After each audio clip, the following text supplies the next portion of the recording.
BNP chairperson Begum Khaleda Zia উন্নত চিকিৎসার জন্য আগামীকাল যুক্তরাজ্য যাবেন বলে জানিয়েছেন দলের মহাসচিব মির্জা ফখরুল ইসলাম আলমগীর। রাতে খালেদা জিয়ার সাথে তার বাসভবনে সৌজন্য সাক্ষাৎ শেষে তিনি এই কথা জানান।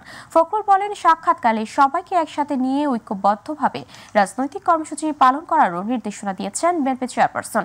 কাতার আমিরের পাঠানো বিশেষ এয়ার অ্যাম্বুলেন্সে খালেদা জিয়া প্রথমে লন্ডন যাবেন, সেখান থেকে যুক্তরাষ্ট্রে যাওয়ার কথা রয়েছে তার। ইউসুফ আলীর report. BNP chairperson Begum Khaleda Zia উন্নত চিকিৎসার জন্য যুক্তরাজ্য যাচ্ছেন এমন গুঞ্জন শোনা যাচ্ছিল কয়েক মাস ধরে।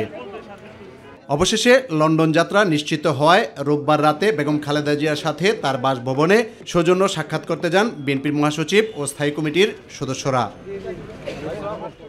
সাক্ষাৎ শেষে বিএনপির মহাসচিব মির্জা ফখরুল ইসলাম আলমগীর বিদেশ যাওয়ার বিষয়টি নিশ্চিত করেন। আগামী 7 তারিখে তিনি সম্ভবত রাতে তিনি লন্ডনের উদ্দেশ্যে যাত্রা করবেন তার চিকিৎসার জন্য। দলকে সুসংগঠিত করতে বেগম খালেদা জিয়ার নির্দেশনা যথাযথভাবে পালন করা হবে বলেও জানান মির্জা ফখরুল। নির্দেশনা দিয়েছেন যে একসাথে কাজ করো, জনগণের পক্ষে কাজ করো, গণতন্ত্রের পক্ষে কাজ করো। ইউসুফ আলী, মাই টিভি, ঢাকা। আমি বলতে পারি, উন্নত চিকিৎসার জন্য বিএনপি চেয়ারপারসন বেগম খালেদা জিয়া মঙ্গলবার রাতে লন্ডনের উদ্দেশ্যে ঢাকা ত্যাগ করবেন বলে জানিয়েছেন দলটির স্থায়ী কমিটির সদস্য ডক্টর AZM জাহিদ হোসেন। দুপুরে রাজধানীর গুলশানে সংবাদ সম্মেলনে তিনি এই কথা জানান। ডক্টর জাহিদ জানান, সুস্থভাবে দেশে ফিরতে দেশবাসীর কাছে দোয়া কামনা করেছেন বেগম খালেদা জিয়া। রাত 10টায় লন্ডনের উদ্দেশ্যে রয়্যাল এয়ার অ্যাম্বুলেন্সে করে ঢাকা ত্যাগ করবেন বিএনপি চেয়ারপারসন। কাতার আমিরের পাঠানো অ্যাম্বুলেন্সে দোহা হয়ে লন্ডন যাবেন তিনি। ৭৯ বছর বয়সী খালেদা জিয়া লিভার সিরোসিস, হৃদরোগ, ফুসফুস, আর্থ্রাইটিস, কিডনি, ডায়াবেটিস, চোখের সমস্যা সহ নানা রোগে ভুগছেন। অনেক আগেই উন্নত চিকিৎসার জন্য তাকে লন্ডনে নেয়ার পরামর্শ দিয়েছেন মেডিকেল বোর্ড। সেখান থেকে যুক্তরাষ্ট্রে যাবার কথা রয়েছে খালেদা জিয়ার।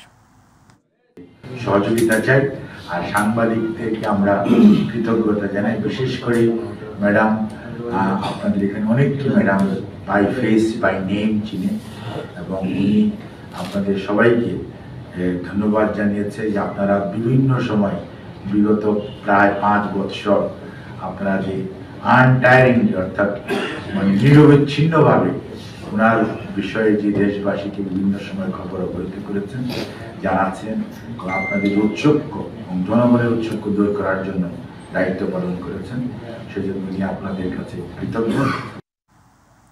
গত 15 বছরে গুমের ঘটনায় সাবেক প্রধানমন্ত্রী শেখ হাসিনা সহ 11 জনের বিরুদ্ধে গ্রেপ্তারি পরোয়ানা জারি করেছেন আন্তর্জাতিক অপরাধ ট্রাইব্যুনাল।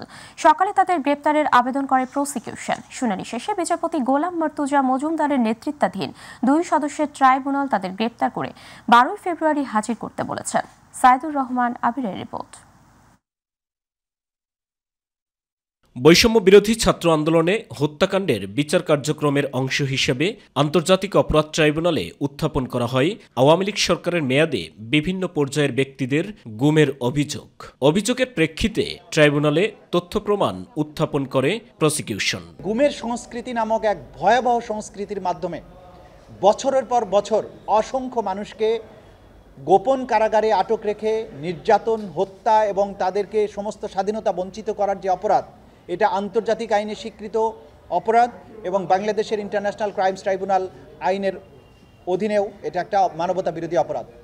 সেই অপরাধটা সংগঠিত হয়েছিল তদানীন্তন প্রধানমন্ত্রী শেখ হাসিনার প্রত্যক্ষ নির্দেশে, পরিকল্পনায়, এবং সেই সময়ে সরকারের যে সমস্ত বাহিনীগুলো ছিল, পুলিশ থেকে শুরু করে বিভিন্ন গোয়েন্দা বাহিনী, তারা সবাই এগুলোর সাথে বিভিন্ন এই বাহিনীর কিছু কিছু সদস্য যাদেরকে প্রলোভন দেখিয়ে, প্রমোশনের লোভ দেখিয়ে, বিদেশে পাঠানোর লোভ দেখিয়ে, নানানভাবে পুরস্কৃত করে পদক দিয়ে তাদেরকে দিয়ে এই সংঘবদ্ধ সিস্টেম্যাটিক ওয়াইড স্প্রেড এই অপরাধগুলো করা হয়েছিল।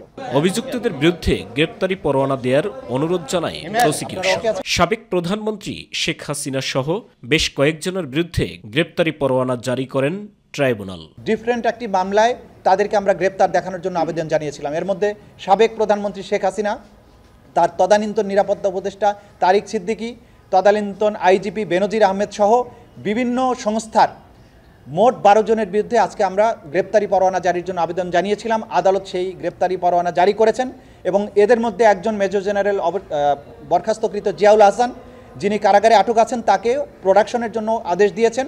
ট্রাইব্যুনালের এই আদেশ দ্রুত সময়ের মধ্যে সংশ্লিষ্টদের কাছে পাঠানো হবে বলেও জানান চিফ প্রসিকিউটর। আইন শৃঙ্খলা রক্ষাকারী বাহিনীর প্রতি নির্দেশ দিয়েছেন। সাইদুর রহমান আবির, মাই টিভি, ঢাকা। মেশিন রিডেবল পাসপোর্টের পরিবর্তে চলতি বছরের ডিসেম্বরের মধ্যেই সরকার পুরোপুরি ইলেকট্রনিক পাসপোর্ট বা ই পাসপোর্ট চালু করতে চায় বলে জানিয়েছেন স্বরাষ্ট্র উপদেষ্টা অবসরপ্রাপ্ত লেফটেন্যান্ট জেনারেল মোহাম্মদ জাহাঙ্গীর আলম চৌধুরী।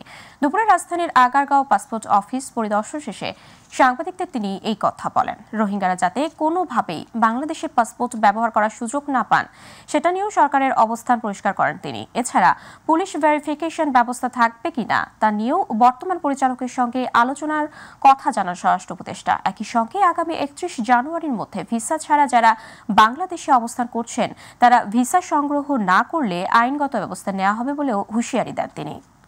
জেলা পর্যায়ে যেইগুলি অফিস রয়ে গেছে ওখানে কিন্তু লোকজনের পাসপোর্ট পাইতে অনেক সময় সমস্যা আর প্লাস আমাদের একটা ওই যে এমআরপি পাসপোর্টের যে একটা সমস্যা ছিল এটা ইনফ্যাক্ট এই পাসপোর্ট ডিপার্টমেন্টের জন্য হয় নাই, এটা হচ্ছে অন্য একটা কারণে। এটা যদি আপনারা অনুসন্ধান করেন বাইর করতে পারবেন। এটা আগের সরকারের একটা সমস্যা, ওইটা এগোঘাড়া এসে চাপ ছিল, কিন্তু এই সমস্যাটাও সমাধান হয়ে গেছে। সাধারণ পোশাক পরে পুলিশের গোয়েন্দা বিভাগ ডিবি এখন থেকে কোনো আসামিকে গ্রেপ্তার করতে পারবে না বলে জানিয়েছেন স্বরাষ্ট্র উপদেষ্টা অবসরপ্রাপ্ত লেফটেন্যান্ট জেনারেল মোহাম্মদ জাহাঙ্গীর আলম চৌধুরী। দুপুরে রাজধানীর মিন্টো রোডে ডিবি কার্যালয় পরিদর্শন শেষে সাংবাদিকদের এই কথা বলেন তিনি। স্বরাষ্ট্র উপদেষ্টা বলেন, ডিবি কার্যালয়ে আয়নাঘর, ভাতের হোটেল নামে আর কিছুই থাকবে না।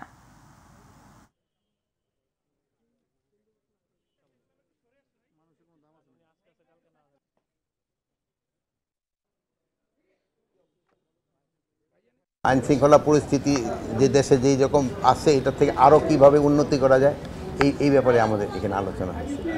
তো আইন শৃঙ্খলা পরিস্থিতি আল্লাহ দিলে মোটামুটি স্যাটিসফ্যাক্টরি, বাট এটা আরও উন্নত করার অবকাশ হয়ে গেছে, এই ব্যাপারে আমাদের আলোচনা হয়েছে।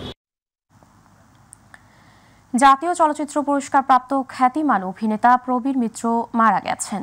ইন্না লিল্লাহি ওয়া ইন্না ইলাইহি রাজিউন। রবিবার রাত 10:15টার দিকে রাজধানীর একটি বেসরকারি হাসপাতালে শেষ নিঃশ্বাস ত্যাগ করেন তিনি। তার বয়স হয়েছিল 81 বছর। এর আগে গত 22 ডিসেম্বর হাসপাতালে ভর্তি করা হয় প্রবীর মিত্রকে।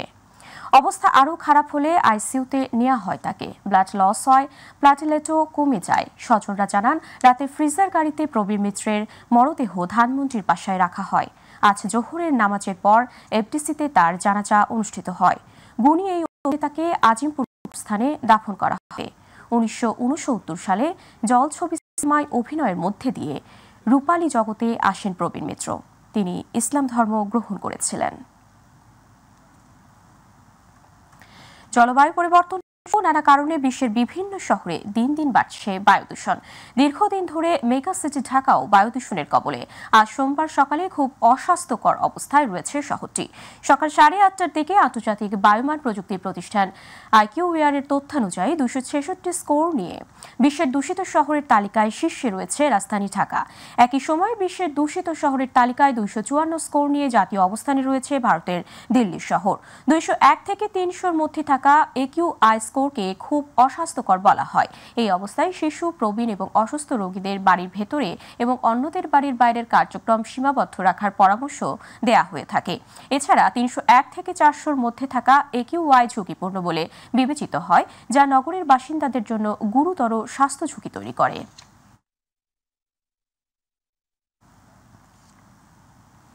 চট্টগ্রাম আদালতে হত্যা, মাদক চোরাচালান, বিস্ফোরণ সহ বিভিন্ন মামলায় 1911টি নথির কেস ডকেট বা সিডি খোঁজ পাওয়া যাচ্ছে না। নথিগুলোর খোঁজ না পাওয়ায় রবিবার নগরীর কোতোয়ালি থানায় সাধারণ ডায়েরি জিডি করেছেন চট্টগ্রাম মহানগর দায়রা জজ আদালতের পাবলিক প্রসিকিউটর মফিজুল হক ভুইয়া।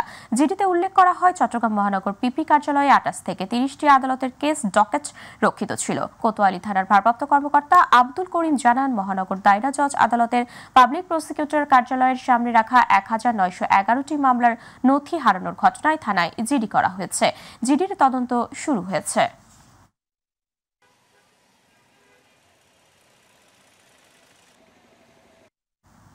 এবারে আমাদের কৃষি।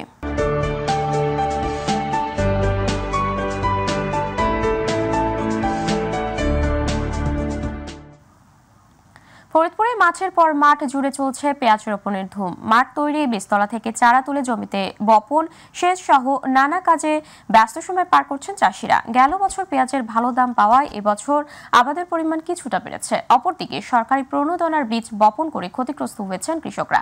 প্রতিনিধি শফিকুল ইসলাম জনের রিপোর্ট। বিস্তীর্ণ জমিতে চলছে পেঁয়াজ চাষ। দল বেঁধে পেঁয়াজের চারা রোপণে ব্যস্ত সময় পার করছেন চাষিরা। এ যেন পেঁয়াজ চাষের মহোৎসব। দেশের দ্বিতীয় বৃহৎ পেঁয়াজ উৎপাদনকারী জেলা ফরিদপুর। জেলা জুড়ে লাল তীর, এমাস কিং, তাহেরপুরি, বাড়ি ১ সহ বিভিন্ন জাতের পেঁয়াজ রোপণ করা হয়েছে। তবে সার, কীটনাশক ও মজুরি খরচ বৃদ্ধি পাওয়ায় কিছুটা বিপাকে ফেলেছে কৃষকদের। লিভারের দাম ১,০০০ থেকে ১১০০ টাকা। কীটনাশক, সার, ওষুধ সবকিছুর দামই বাড়ছে। কিষানের দাম ২টা পর্যন্ত কাজ করে ৮০০ টাকা তাদের বিল দেয়া লাগে। এক মুঠা হালি বেচতেছি ৫ টাকা, উঠে নেই খরচ যাইতেছে ৬০ টাকা। এবছর পেঁয়াজের আবাদ কিছুটা বাড়লেও কৃষকদের অভিযোগ, মৌসুমের শুরুতে সরকারি প্রণোদনার পেঁয়াজ বীজ ব্যবহার করে ক্ষতিগ্রস্ত হয়েছেন তারা। ফলে বাজার থেকে কেনা পেঁয়াজ বীজেই লাভের আশা করছেন তারা। ওই যে দেখা যাইতেছে ওইটা হলো সরকারি বীজ দিছে, ওটা মায়ের কাছে। সরকারি বীজ যে পরিমাণ দিয়েছিল ওইটা হচ্ছে কৃষকে ক্ষতিগ্রস্ত হয়েছে। এদিকে সরকারি বীজে ক্ষতিগ্রস্ত কৃষকদের ক্ষতিপূরণ হিসেবে পুনরায় প্রণোদনার পেঁয়াজ বীজ বিতরণের মাধ্যমে এই ক্ষতি পুষিয়ে নেওয়া হয়েছে বলে দাবি জেলার কৃষি অফিসের। প্রণোদনার পেঁয়াজ বীজের সমস্যা হওয়ার পরে আমরা পুনরায় আবার সরকারের পক্ষ থেকে পেঁয়াজ বীজ বিতরণ করেছি। এখন আমাদের পর্যাপ্ত পরিমাণে পেঁয়াজ বীজতলা রয়েছে। এবছর জেলায় ৪৬,২৬০ হেক্টর জমিতে পেঁয়াজ উৎপাদনের লক্ষ্যমাত্রা নির্ধারণ করা হয়েছে, যা গেল বছরের তুলনায় ১৩০ হেক্টর বেশি। শফিকুল ইসলাম জনি, মাই টিভি, ফরিদপুর। গেল বছর সবজির চড়া দামে ক্রেতারা ছিলেন অসহায়। নতুন বছরের শুরুতে ক্রেতাদের মনে স্বস্তি ফিরলেও চাষি পরিবারে বয়ে যাচ্ছে বিষাদ।